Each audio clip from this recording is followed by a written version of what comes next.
ഈ പണ്ടാരം പിടിച്ച നാട്ടിൽ ഇനി ഞാനില്ല. ഇതെന്തത് കൊള്ളക്കാര നാടാ. രാത്രി വന്നത് പോട്ടേന്ന് വെക്കാം. ഇതിപ്പോ പട്ടാ പകലല്ലേ വന്നത്, തല്ലി കൊന്ന് ചാക്കില് കെട്ടാൻ. എന്താ മുത്തശ്ശി, എന്തിനാ പെട്ടിയിലതൊക്കെ എടുത്തു വെക്കുന്നത്? എനിക്കേ എന്റെ ജീവനെ കൊണ്ട് എങ്ങനെയെങ്കിലും എന്റെ നാട്ടിലെത്തിയാ മതി. എന്താ മുത്തശ്ശി, കാര്യം പറ. ഓ, ഇപ്പൊ കാര്യം പറയാത്ത കുഴപ്പമുള്ളോ? മുത്തശ്ശ, എന്താ മുത്തശ്ശ, എന്താ ഉണ്ടായേ? അവളെ ആരോ കൊല്ലാൻ വരണമാര് തോന്നിയെന്ന്. തോന്നിന്നാ? അപ്പൊ അവൻ എന്നെ കൊല്ലാൻ വന്നതല്ലെന്നാ പറയുന്നത്. സത്യം പറയാമല്ലോ, നിന്നെ കണ്ടാൽ ആർക്കും ഒന്ന് കൊല്ലണമെന്ന് തോന്നും. എനിക്ക് തന്നെ ഒരുപാട് പ്രാവശ്യം തോന്നിയിട്ടുണ്ട്. മനുഷ്യനെ എടി, കൊല്ലാൻ വന്നവനാണെങ്കിൽ പിന്നെ കൊല്ലാതെ തിരിച്ചു പോകും. അതെന്റെ മിടുക്ക്. അവന്റെ കൂമ്പ് ഞാൻ ചവിട്ടി കലക്കിയില്ലേ. ആരുടെ? എന്റെ പൊന്നു മോളെ, ഈ മുത്തശ്ശി പറയാൻ നീ ഒന്ന് കേക്ക്. ഈ നാട് ശരിയല്ല, നമുക്ക് തിരിച്ചു പോവാ. എന്താ മുത്തശ്ശി പറയണേ? തിരിച്ചു പോവാന്നോ? അപ്പൊ സേതുവേട്ടനെ പറ്റി അന്വേഷിക്കണ്ടേ, അറിയണ്ടേ? സേതുമാധവനെ പറ്റി അന്വേഷിക്കണ്ടെന്ന് അറിയണ്ടെന്ന് ആരെങ്കിലും പറഞ്ഞോ? കണ്ണൂര് ഈ നാടും തമ്മിൽ അത്ര വലിയ ദൂരമൊന്നുമില്ലല്ലോ. നമുക്ക് അവിടെ നിന്നുകൊണ്ട് അന്വേഷിക്കാം.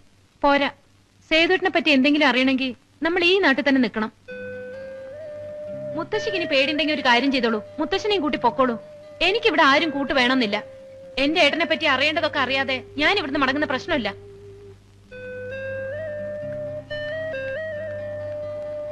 എന്റെ സേതുമാധവ, നീ എന്തിനാ ഈ നാട്ടിൽ വന്ന് താമസിച്ചേ? മനുഷ്യര് തീ തീറ്റിക്കാനോ?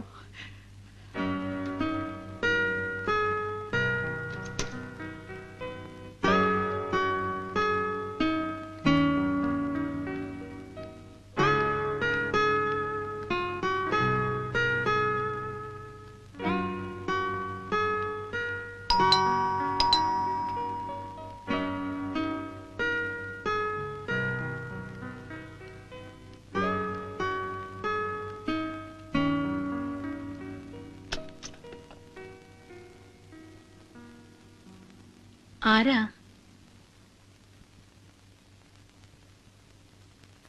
എന്താ? ഞാൻ കുറച്ച് ദൂരേന്ന് വരിക. കുറെ മുമ്പ് ഒരു ചെറുപ്പക്കാരൻ ഇവിടെ വന്ന് താമസിച്ചിരുന്നില്ലേ, ബോംബെക്കാരൻ, ഒരു സേതുമാധവൻ. ആ സേതുമാധവൻ എന്റെ ഏട്ടനാ.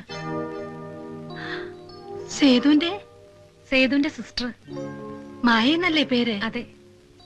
വരും മോളെ, അകത്തേക്ക് വരും.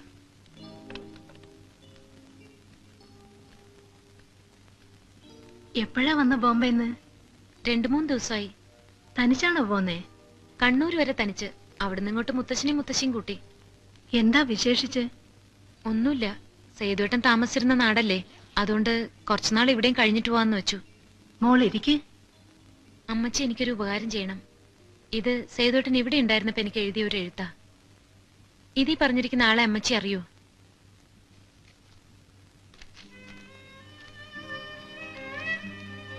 പ്രിയപ്പെട്ട മായ, അമ്മ എന്നെ തിരക്കാറുണ്ടോ? ഞാൻ എവിടെയാ, എന്താ വരാത്തതെന്നൊക്കെ ചോദിക്കാറുണ്ടോ? നമ്മുടെ അമ്മയെ പോലെ ഒരമ്മ ഇവിടെയുണ്ട്. മകനെ ഓർത്ത് കണ്ണീരൊഴുക്കുന്ന ഒരമ്മ. അമ്മയെ പൊന്നുകൊണ്ട് പൊതിയാൻ, നോട്ടുകെട്ടുകൾ കൊണ്ട് തുലാഭാരം നടത്താൻ ഒരുങ്ങിയിറങ്ങിയവനാണ് അമ്മയുടെ മകൻ. ആ മകനോട് പറയാൻ ഞാനും മറന്നു. അമ്മയെ സ്നേഹം കൊണ്ട് പൊതിയാൻ, സ്നേഹം കൊണ്ട് തുലാഭാരം നടത്താൻ.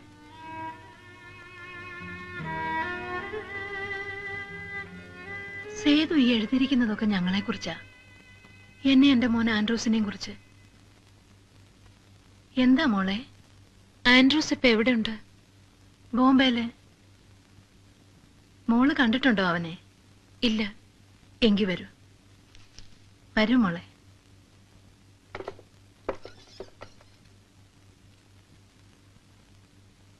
ഇതാ ആൻഡ്രൂസിന്റെ മുറി.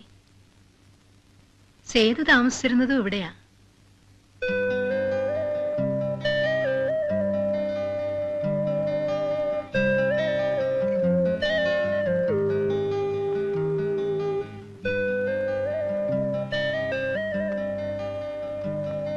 ഇതാണ് എന്റെ മോൻ ആൻഡ്രൂസ്.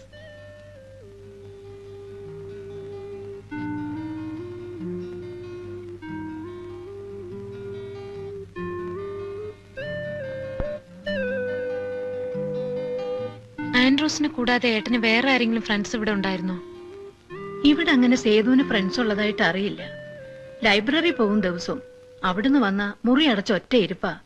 ദേ ആ പുസ്തകങ്ങളും പെട്ടിയും ബാഗും ഒക്കെ സേതുന്റെയാ.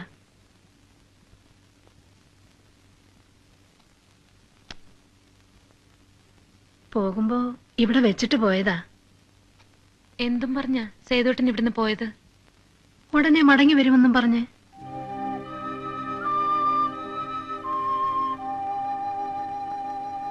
എന്താ മോളെ?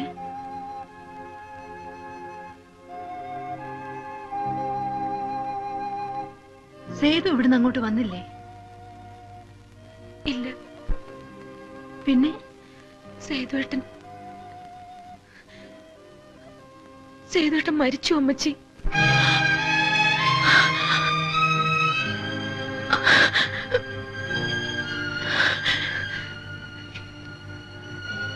ആത്മഹത്യയായിരുന്നു.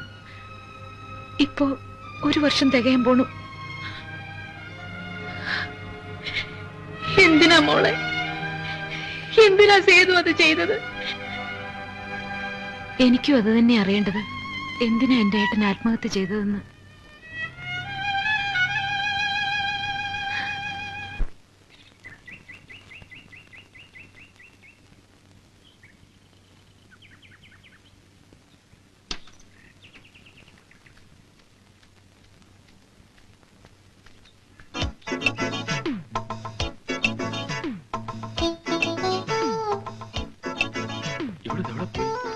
നീ അവിടെ ഉണ്ടോ നോക്കി. നീ ഇത് വഴി നോക്ക്. അവിടെ ഉണ്ടെങ്കിൽ വിളിക്കണം.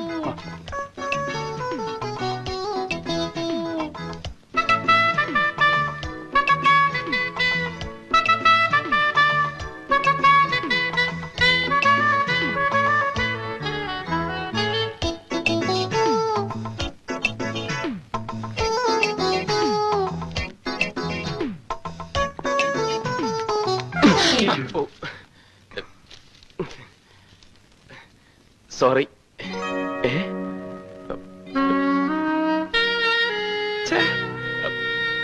താങ്ക്സ്.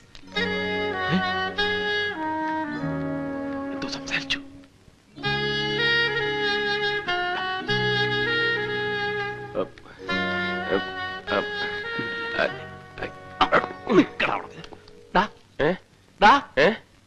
അവളെന്താ പറഞ്ഞത്?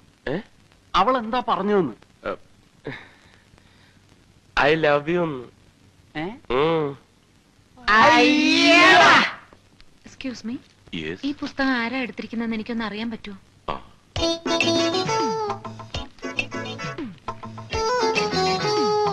എന്ത് ചെയ്യാം? പോയിനാക്കാം.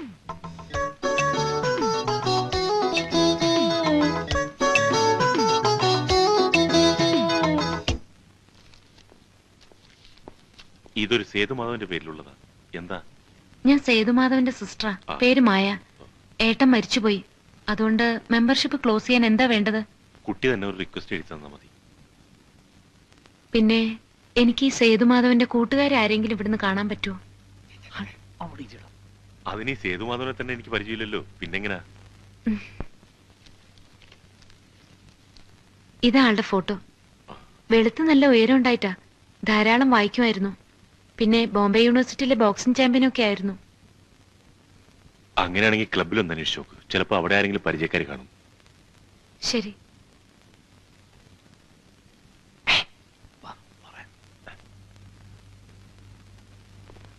ആ ബോക്സിംഗ് ചത്തുപോയത് ഒരേ കണക്കിന് നന്നായി.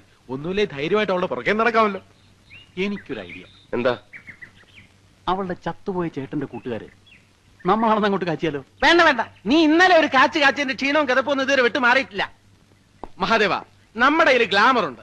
അത് വെച്ച് നമ്മൾ അവൾ വീഴ്ത്തുന്നു. അല്ലാതെ അവന്റെ പെരട്ട തലേന്ന് വരുന്ന ഐഡിയ ഒന്നും നമുക്ക് വേണ്ട. എന്തായാലും ഉള്ള പേരുള്ള മായ. മായ മായ മഹാദേവൻ. എന്താ എന്താ എന്താ? അല്ല, ഞാനൊന്ന് പറഞ്ഞു നോക്കായിരുന്നു. മായ മഹാദേവൻ. നല്ല ചേർച്ച ഉണ്ടല്ലേ? ചേർച്ച നിനക്ക് മാത്രമല്ല, മായ അപ്പുക്കുട്ടൻ എന്ന് പറഞ്ഞാലും ചേരും. മായ ഗോവിന്ദൻകുട്ടി എന്താ മോശമാണോ? മായ തോമസ് കുട്ടിയോ? അയ്യടാ, അത് വേണ്ട. ഞങ്ങൾ ഹിന്ദുക്കളൊക്കെ ചത്തൊടുങ്ങിട്ട് മതി കണ്ട ക്രിസ്ത്യാനികളുടെ ഒക്കെ പുറകെ പോകാൻ. അല്ലേ മഹാദേവൻ നായരെ? അത് നോക്കി, അവളുടെ വണ്ടിയല്ലേ ഒരുത്തം കാറ്റൂട്ടി വിടണണ്ട. ഏതാടാ ഈ പിശാച്? പിശാചല്ലടാ, ദൈവദൂതൻ. ഇവനെ വെച്ച് നമുക്കൊരു കളി കളിക്കാം. ബാ.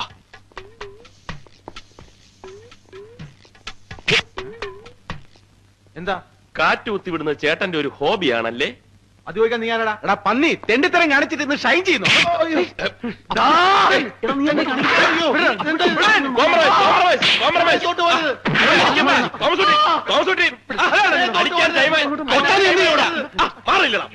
ചോദിക്കാനും പറയാനും ആളില്ലെന്ന് വിചാരിച്ചു അവനൊക്കെ. ചോദിക്കാനും പറയാനും ഒക്കെ ഇവിടെ ആളുണ്ട്, പക്ഷെ കാണാനും കേൾക്കാനും ആള് വേണ്ടേ? അതെ, കാണാനും കേൾക്കാനൊക്കെ ഉള്ളേ. അവളിങ്ങോട്ട് വന്നേക്കട്ടാ, അവളെ മുമ്പിൽ വെച്ച് നമുക്ക് ചോദിക്കാം. ആ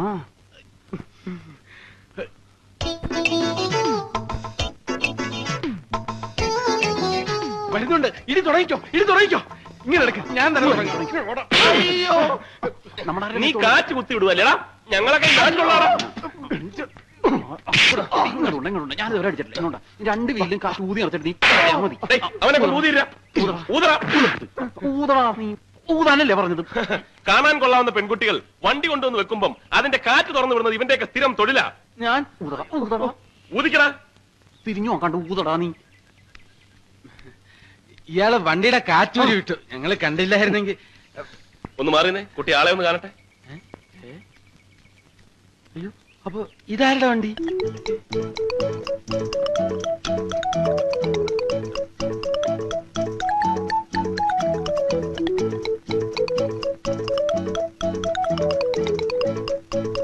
തോമസ് കുട്ടി വിട്ടോടാ.